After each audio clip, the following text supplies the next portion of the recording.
Bienvenue dans Génération CQZ, ravi de vous retrouver dans cette nouvelle émission consacrée à Marion Auclair. Marion vient de clôturer une mission au Japon et plus précisément au JO de Tokyo, mandatée par la Grande-Bretagne. Son rôle, la diplomatie et la gestion de crise. C'est d'elle, entre autres, dont dépendait la sécurité des Britanniques dans ce pays étranger. Marion, bonjour. Bonjour. Merci d'être avec nous, déjà. Merci de nous recevoir. Alors, vous suivez actuellement un MBA spécialisé en management de la sécurité. Oui. En attendant finalement votre transition dans le privé, en 2 mots, vers quoi vous voulez aller? Alors moi, je veux me réorienter dans la gestion de crise encore, hein, c'est mon domaine de prédilection, mais en me tournant vers le continuum de sécurité justement entre le public et le privé, qui est d'ailleurs l'objet principal du MBA que je suis à l'heure actuelle. Je rappelle entre parenthèses, vous n'étiez pas diplomate mais contractuel. Tout à fait, oui. La différence entre les deux en 2 mots? Les contractuels sont engagés localement, comme on dit, donc sur le territoire. On n'est pas diplomate, nous ne sommes pas des personnes qui représentent le gouvernement anglais dans notre fonction, dans notre raison d'être. Nous représentons seulement pour un contrat déterminé. Voilà. Alors avant d'entrer dans le vif du sujet, il y a quand même une question qui se pose, puisque les Britanniques et les Japonais sont amis, a priori. Pourquoi on a besoin de faire appel à des contractuels pour protéger finalement des Britanniques sur le sol japonais? En fait, les relations consulaires, puisque c'est le domaine dans lequel j'étais, sont indépendantes de la relation amicale ou non amicale d'ailleurs des pays. C'est la Convention de Vienne de 1963 qui instaure les relations. Donc notre raison d'être vraiment en consulaire, c'est de nous préoccuper des citoyens, de nos ressortissants qui sont sur le territoire japonais.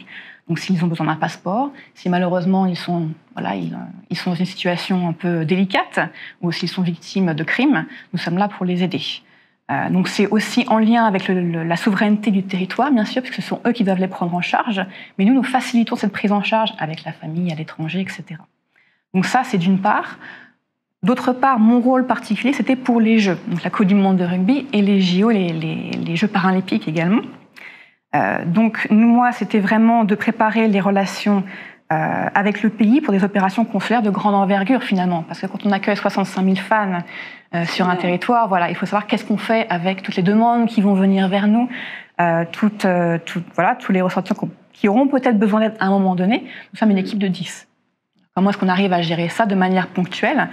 Et d'une autre partie également, le Japon, c'est également un pays soumis à des catastrophes naturelles, d'où la gestion de crise. S'il y a besoin d'évacuation, comment est-ce qu'on prend en charge toutes ces personnes-là?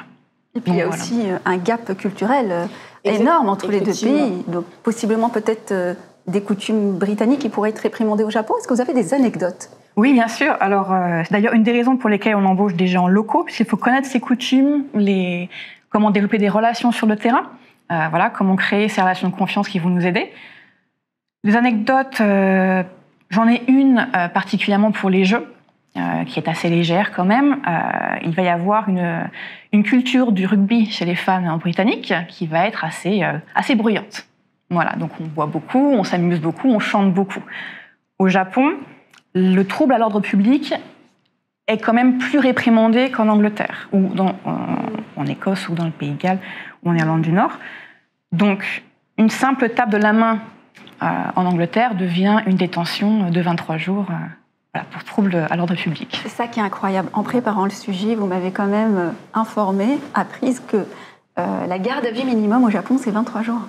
Alors, la garde à vue minimum, c'est 3 jours, qui peut être renouvelée 10 jours 2 fois de suite. Généralement, ça fait 23 jours. Voilà. Ok, c'est sûr que ça donne envie de se tenir à carreau quand on parle. Voilà, exactement. Est-ce que les autorités locales collaborent avec vous? J'imagine que oui, on a envie que ça se passe bien malgré tout. Voilà, exactement. Donc généralement, oui, il n'y a pas de souci. C'est dans notre intérêt à tous les deux, que ce soit le gouvernement japonais ou le gouvernement britannique. On veut que les gens passent du bon temps, aient un très bon souvenir, bien sûr, du pays où ils vont. Donc oui, c'est dans notre intérêt qu'on collabore en bonne entente et on aime beaucoup faire ça. On imagine aisément le besoin de tisser un réseau quand même sur place pour pouvoir à tout moment, en cas de souci avec un ressortissant, trouver la bonne solution auprès de l'homme politique, du journaliste, ce genre de choses. Oui, tout à fait. Alors, homme politique, journaliste, c'est plus pour la diplomatie, dont nous faisons partie, mais nous sommes plus sur la police, les hôpitaux, vraiment les autorités locales sur le terrain, car encore une fois, notre but primaire n'est pas d'influencer au niveau politique. Même si, bien sûr, il y a cette dimension-là. Mais la dimension première, c'est comment est-ce qu'on aide cette personne à rentrer chez elle, voilà, à se soigner, à rentrer en contact avec sa famille. Donc oui, c'est ce réseau où, dès qu'on a un souci, qui est-ce qu'on appelle? Vers qui on obtient l'information et vers qui on la donne? Ça, c'est la base du métier. Bon, à 10, vous avez géré d'une main de maître ces 65 000 personnes. C'est ce qu'on dit, oui. Non, on s'est très bien débrouillé, oui. Bon, quel conseil vous donneriez finalement à un jeune qui nous écoute aujourd'hui et à qui finalement votre métier pourrait susciter une envie? Ça a l'air un petit peu challengeant quand même comme métier. C'est challengeant, mais c'est vraiment ça nous apporte beaucoup de choses. C'est une expérience internationale déjà, premièrement, où dans le domaine du jeu, ça amène vers plein d'opportunités. Donc en fait, on rencontre plein de gens, ça nous enrichit, ça nous ouvre l'esprit également. Ça permet d'avoir différents modes de réflexion et de voir les choses différemment, d'autres perspectives qui sont essentielles dans le monde de la sécurité pour vraiment couvrir tous les angles. C'est aussi, quand on parle de métier, c'est un secteur d'activité.